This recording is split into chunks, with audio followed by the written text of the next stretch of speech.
Hi Sagittarius, welcome po sa ating channel. At ito ang inyong daily by tarot reading for October 26, 2024. Please be reminded kung naka-resonate kayo, comment down. Kung hindi kayo naka-resonate, ibigay niyo po sa iba kasi channel reading po ito. This is for you, Sagittarius, ngayong October 26, 2024.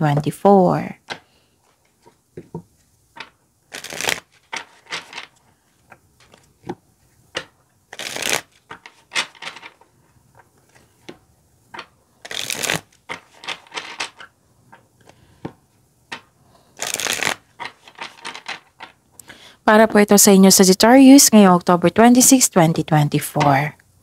Maraming salamat po sa inyong patuloy na suporta at maraming salamat din po sa mga hindi nag-skip ng ads. Gamitin ang reading na ito bilang gabay lamang sa mga hindi pa nag-subscribe. Subscribe na po kayo at click bell notification para malaman nyo na may bago tayong video. Para sa mga gusto magpa-reading po, may lumabas dyan sa screen nyo ngayon. Panoorin nyo po at sundin ng instruction. Calling the attention sa mga suki ko dito na Sagittarius, open na po ang inyong monthly kabay tarot reading for November 2024. May 6 months from now reading tayo at love life reading po. So message me, Leo. Sagittarius pala. Message me, Sagittarius, for schedule. Maraming salamat po. Spirits Guide, mga ganap po para kay Sagittarius ngayong October 26, 2024. I need 2 cards po. 3 cards pala.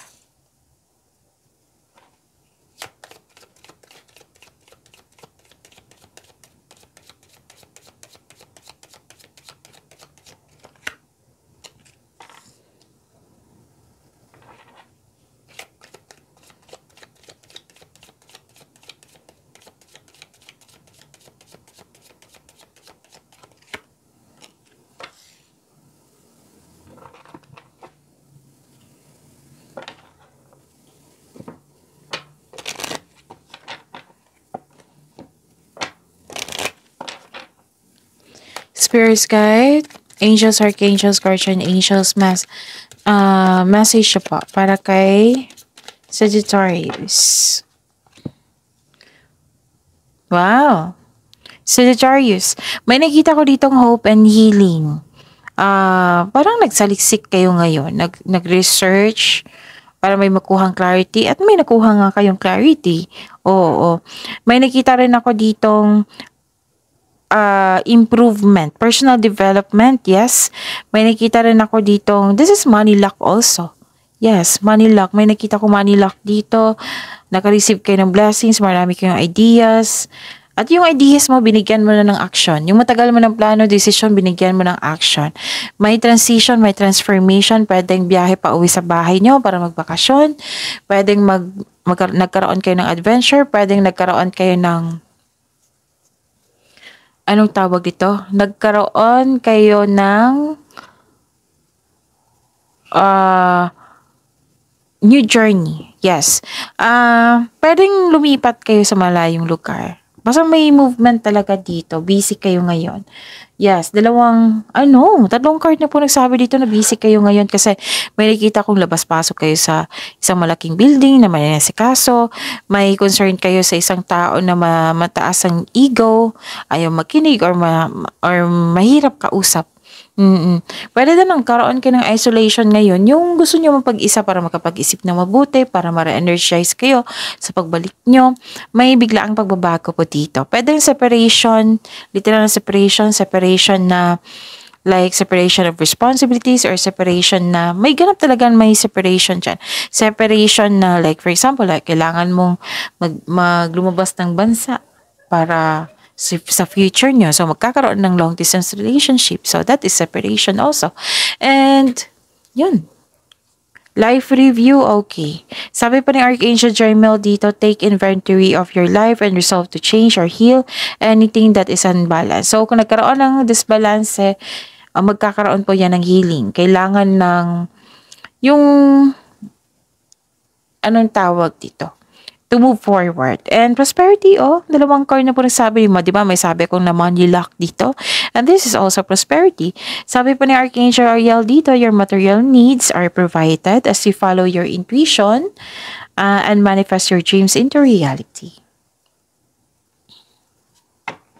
Spirits guide, ano po yung energy ni Sagittarius ngayong October 26, 2024?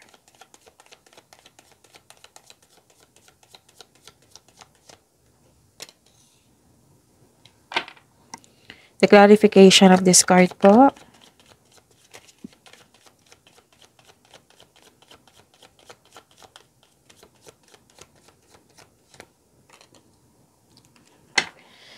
Okay.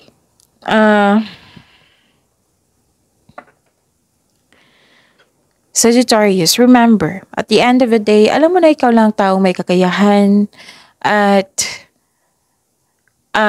responsable na gumawa ng sarili mong katotohanan at kinabukasan. Sagittarius, kailangan mo ng time for reflection dito.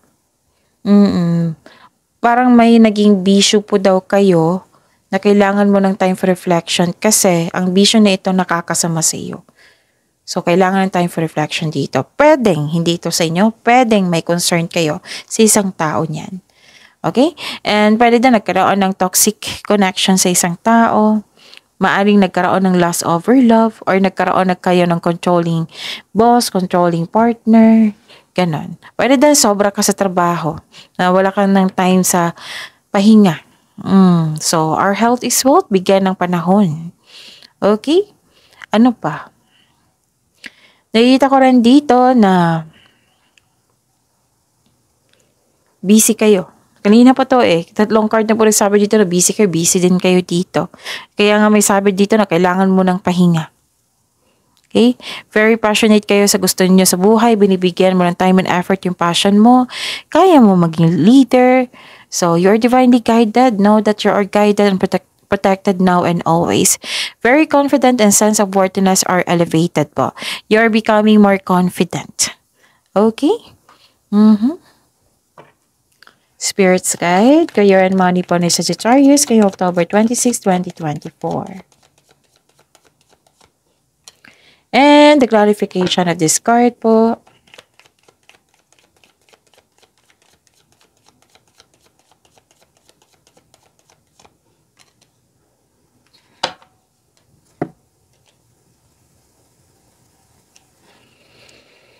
Okay.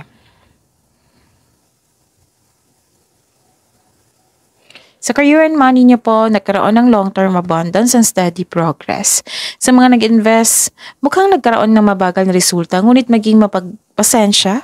Ito ay magbubunga ng masaganang resulta kung hayaan mo lang itong magbunga. So, continue to take steady action on your goals while remaining patient and realistic about your expectation. Kung ikaw ay naghahanap ng trabaho o nag-iisip ng bagong karera, manatilihin maasahin sa mabuti po. Maghintay. Dahil magkakaroon niya ng perfect time. Okay? At saka, nakikita ko rin dito yung parang may nawala sa inyo na opportunity. Basta may nawala dito. This card asks you to believe in yourself, think positive na makabangon ka ulit, and have faith na divine can lift you out of any period of loss. Magtiwala sa kung ano ang darating, kahit na hindi ka komportable sa sandaling ito, makukuha mo ang kailangan mo. Basta focus lang kayo sa mind healing instead of suffering. Spirits guide, love, life, self-love, partnership, and romance ni Sagittarius, October 26, 2024.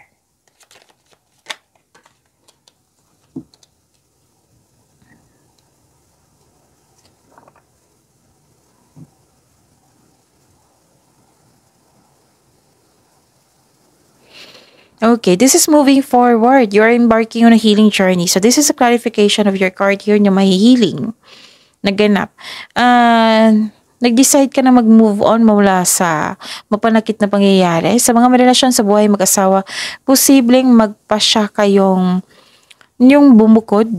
Ang sa mga couple dito, sa mga relasyon, posibleng magpasya kayo na mag-live-in kayo. Basta may paglilipat dito. So this is a clarification of your card here. You're embarking on a healing journey. And Nakikita ko rin dito na nagkaroon ng new beginning, abundance, wow. May parating na love or romance para sa mga single po. Para sa mga may relasyon sa buhay mag-asawa, na paplano kayo ng may mga project kayo dito for level up sa inyong relasyon. So, yun. Ang ganda, maraming blessings ha. So, pagyamanin nyo yan, Sagittarius. See you tomorrow, Sagittarius. Please like, subscribe, and click the button for notification para updated pa kayo sa daily tarot reading natin. Maraming salamat po.